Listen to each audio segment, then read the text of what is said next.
Hey guys, welcome back to the channel. If you're new here, my name is Rahul. I'm a marketer from New Zealand, and on this channel we talk about everything to do with paid ads and e-commerce. So as someone who works on both smaller and larger ad accounts, I want to actually dive into what it takes to have an ideal structure for an ad account that spends less than 20k a month. Now before actually getting into this video, I'd like to say that every account and every brand is different. Please tailor your account structure to how your brand and your ad account actually performs. There's no one right way to do everything, so this is just a rough guide to help you guys out. So now before we actually hop into the ad account, I'd like to go through more of like a pre-planning phase. I like to discuss with the team. So we'll talk about things like structure, the budget, allocation, as well as the creatives. Now these all come into play hand in hand.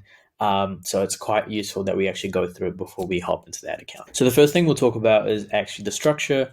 Now I like to use an ABO campaign when we're actually testing, and if it's a brand new ad account, I'd highly recommend an ABO campaign. Again, everyone is going to have different suggestions, so this is my suggestion. This is what's worked for us. So I'll walk through it currently. We have two ad sets. Let's say let's take a step back. Let's say we have $500 a day. I would split it into two ad sets of $250 a day each. Now these ad sets would be totally going to broad audience, so no targeting at all. And then for each ad set, we would have 3 ads each. Now these two ad sets will actually be all towards prospecting audiences. We're trying to find net new customers. So that's what we're going to be aiming for. And we're going to exclude all past purchases. So now that we've talked through the brief structure of what the ad account is going to look like, let's talk a bit more about the purpose of the structure. The sole purpose is to actually test different types of content. So the ad sets are going to be the same, going towards broad audiences, but the reason for the split is solely due to testing different types of content, so different batches. So we can call this batch 1 and batch 2. Now, every ad is going to be some type of different element you're testing, or an angle, or there's something that you're looking for, or a concept, I guess you'd say. So if it was skincare, ad set number 1 could include batches talking about my morning routine, whereas ad set number 2 could be talking about day in the life of using actually my skincare. So going from morning, afternoon to evening, whatever it is, and kind of seeing what resonates. And then that way you can iterate on it and create new concept. Again, I'm happy to create another video going through my creative process, but for this video, I'll keep it solely towards the ad account structure. So now if we dig one step more into actually the ad level, we have our landing page. So you have your homepage, collection page, product page, or as designated landing page you actually create for your brand. So when it comes to figuring out what to actually test with your landing page, I would recommend to keep it quite simple. Dig into your Shopify analytics and look at where your highest converting page is. It's most likely not going to be your homepage, so I would recommend either a collection page or a product page. Again, if you have the resources, I would highly recommend to build a landing page dedicated towards your product or your brand. And last but not least, this is something that actually not a lot of people talk about, and it's kind of scary when you audit accounts. But I would recommend when you're looking at Facebook and you want purchases, I would recommend going for a conversion campaign. Don't go ahead and create an engagement or a reach campaign and start putting money towards it, because what Facebook is going to do is show to people who would, ideally engage with your ad. They're not going to click on it, so you might see a high cost per click. Whereas if you go towards a conversion campaign, Facebook will find people who genuinely want to buy your product.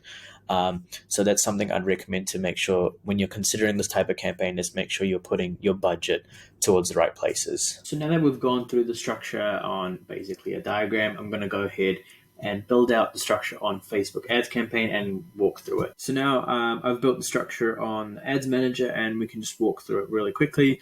So again, it's an ABO campaign, choosing the sales objective. This used to be a purchase objective. Not turning on CBO. Again, this is solely dependent on the media buyer. I don't use CBO as often, only if I'm using retargeting. I usually use it, but again, not running CBO. And then I've got 2 ad sets here. Now the naming convention, again, solely dependent on the media buyer. I kind of have my initials here, but some people use, the brand name or the agency. The O1 is just batch 1, I guess, and then top of funnel is TOF. Then you've kind of got the the restrictions for the broad targeting. So you've got 22 plus and then to women only. And broad kind of just suggests to the people that, hey, we're just running broad targeting. There is no targeting actually. And then HP is homepage. And now this can be, you can always test things like running the same creative but to different pages. I mean, that might tell you like one page is converting higher than the other. And that's something I always like to do, especially when you're initially investing a lot with creative, is if you just run it to one page and think, oh yeah, this creative just hasn't worked out for us. I think it's not a good play for the brand or the agency in general. I think you should always split test it and try out going to different kind of pages on the brand and seeing what converts the best for that creative. So now once we've got that all sorted, we can slowly navigate down. Usually you'd have a pixel set up. Again, this is a dummy account, but you have the pixel set up and you choose the purchase objective. Dynamic creative is also a great thing to test out on your ad account. I think it's definitely something we're slowly introducing into some accounts, but not quite there yet where we're confident using it. Again, over here, we've got the daily budget. So it's currently set at $250 a day. This will vary from brand to brand. And then you can also schedule when you want to launch the ads. What I like to do is once it's all set up, especially if it's a new account, I like to schedule it 24 hours ahead. That way we can, the whole team can kind of go through the approval process. If anything's missed out on the copy or the wrong image, or we're going to the wrong landing page, that way someone can cross-check it and kind of approve it right then and there. This just avoids the whole human error aspect of it. So it's good to have, a couple of eyes on the ad account as well. And then if we scroll down further, we've got more of the targeting part, where you can do your interest targeting here. You can do location-based as well as age and woman.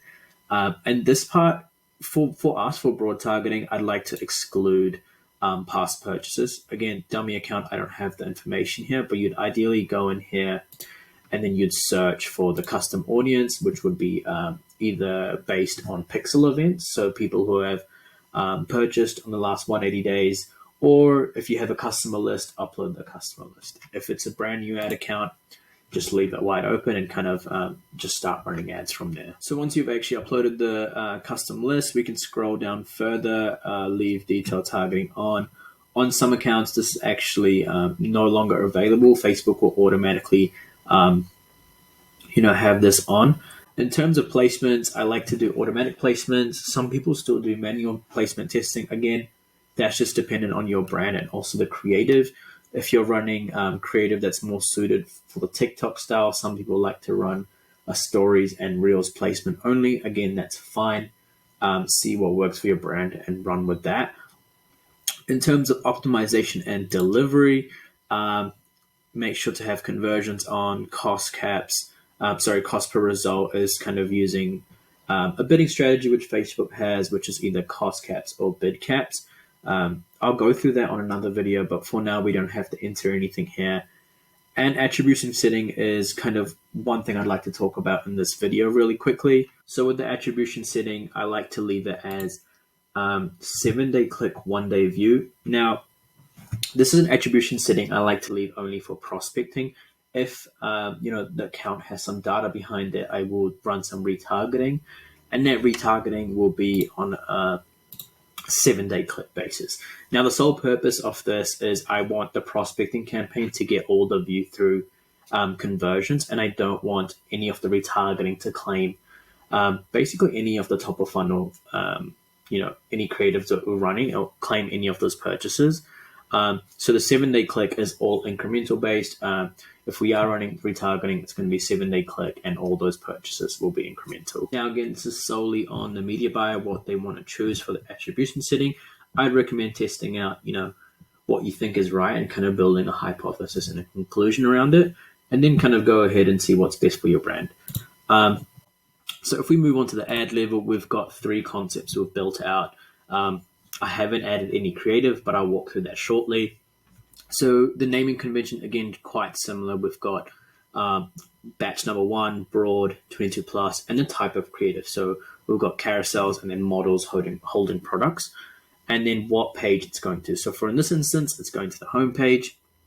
And then we've got another ad, where it's got unboxing video plus quiz walkthrough, and then the last one is an image. So we want to test different concepts and different types of media, and see what works for the brand. Again, I'll talk about optimization further in the video, but for the moment, this is what an ad account structure would look like for a new ad account that's spending less than $20,000 a month. So now that we've got the basics sorted and the structure and budget sorted, let's talk a bit about the creatives and the landing pages. So what I'm going to go through now is actually a couple of brands that I think are doing really well on the paid side, both in terms of video and static. This brand is Lumen. It's a skincare brand for men. I personally think they are killing it in terms of the creatives they're running. And I kind of walk through a few features behind what I think is good about the creatives, and what you can implement for your brand as well. So now if we actually run through some of these ads, we can see Lumen. I actually looked at these two ads before, and they're actually the same ads, but it seems like Lumen is maybe split testing the thumbnails, which is quite cool. Again, it's an important factor to test out those, but I think for new brands, I would focus more on the creative and the landing page rather than going into the thumbnail directly. So a few key elements that we can immediately tell from these creatives is they all have some type of hook, which is the first 3 seconds is how can we actually get the attention of a user and kind of stop them when they're scrolling. So they have all these types of hooks where, it's either a quote or, 100% of guys said their face felt cleaner after this, where it's almost clickbaity, but it still stays within the Facebook ad policy where you're not kind of forcing that clickbait nature. So again, tired of baggy eyes, change that with this, and that's again a hook. So the usual kind of template we follow is a hook, which is first 3 seconds, and then you've got a body, which kind of slowly introduces your product. What I like to follow is kind of more of an AIDA kind of model. The AIDA model is basically broken down into 4 aspects where it talks about the awareness, interest, desire, and action. Again, I'll go deeper into this in a separate video, but for this video, I'll focus mostly on kind of getting those early creative concepts through the door. So again, Lumen does a great job of kind of creating concepts and creating simple videos. These videos can also be created from an iPhone. You can record yourself and then do some post edits on Canva or any other video editor that you may have, or you can hire someone on Fiverr to go ahead and complete it for you. Again, another great concept by Lumen where they have the same video but 3 separate headlines to kind of get the attention of the user, and then slowly introduce the product straight after that. So the next brand I'll talk about is Obvi. I think they're personally killing it when it comes to running images and GIFs. Shout out to the boys at Obvi, Ankit, Ron, and Ash. You guys are doing a great job. So let's dig in real quickly on what I think is actually working for them and how you can apply it to your business, and what's actually needed to actually create these types of creatives. So now what Obvi are currently doing really well is taking one concept and creating it in multiple different ways. For example, they'll have a product shoot here, which is, showing just one of the collagen burn supplements. They'll have wake up and feel the burn, which would be a headline, along with 3 benefits kind of associated to that product. And now they'll create it multiple different ways, just like this. And now the sole purpose of this is to kind of see, is it the headline that's driving it? Is it the product image? And what element is actually the potential winner? And if you find for example, the headline is the winner, let's put that across multiple different product images and see if we can kind of grow the account through that process. If it's the product image that you think is doing well, okay, let's create multiple headlines with that product image on the back. So those are some type of elements you can take away if you really want to grow your creative process. When it actually comes to creating this type of creative, we currently have an in-house team to do it of graphic designers. What I would recommend is either picking up this as a skill and learning it on Canva or Photoshop.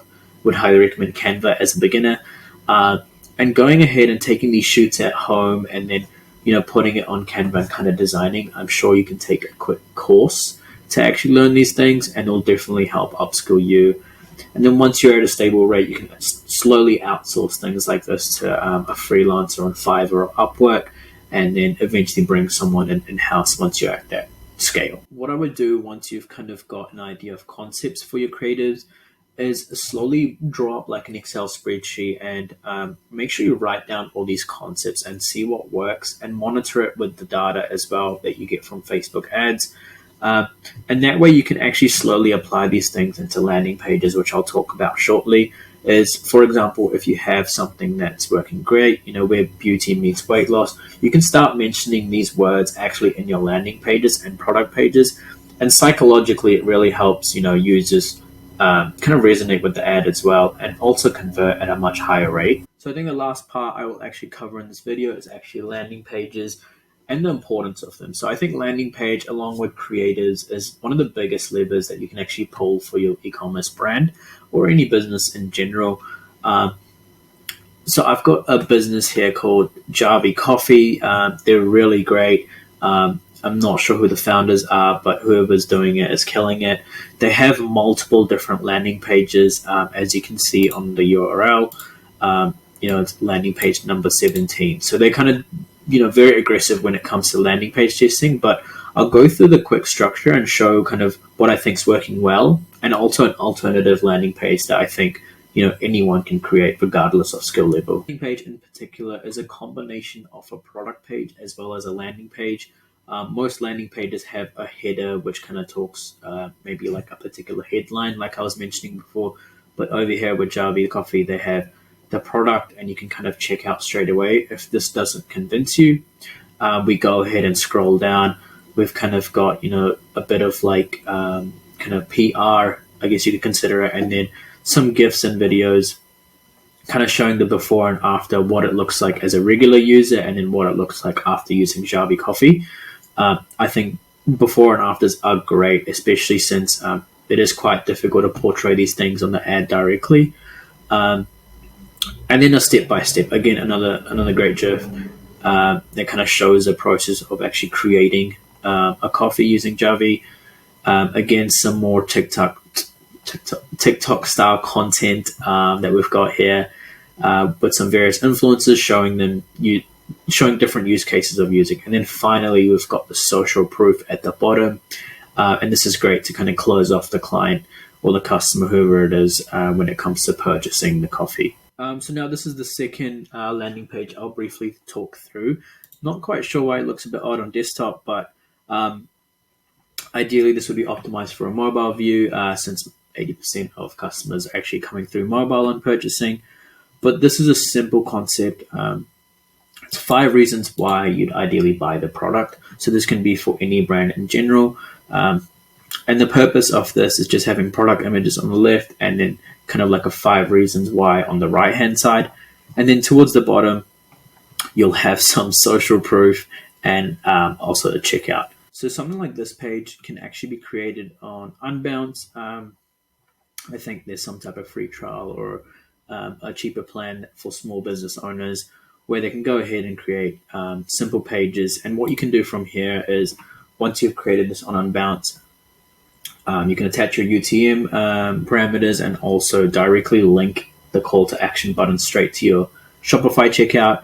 And that way, when a user kind of clicks, get your Jarvie now, they can go directly to the Shopify checkout. So it's quite a seamless process, unless you have like multiple variants or something like that. Then you can click the button and it will direct you to a product page. So that's a wrap for today, guys. I hope this video wasn't too much or overwhelming in any way. If there's any questions I can answer at all, please leave them below, and I'll either create a separate video or I'll directly respond to them in the comment section below. Again, I'll see you guys next time. Peace.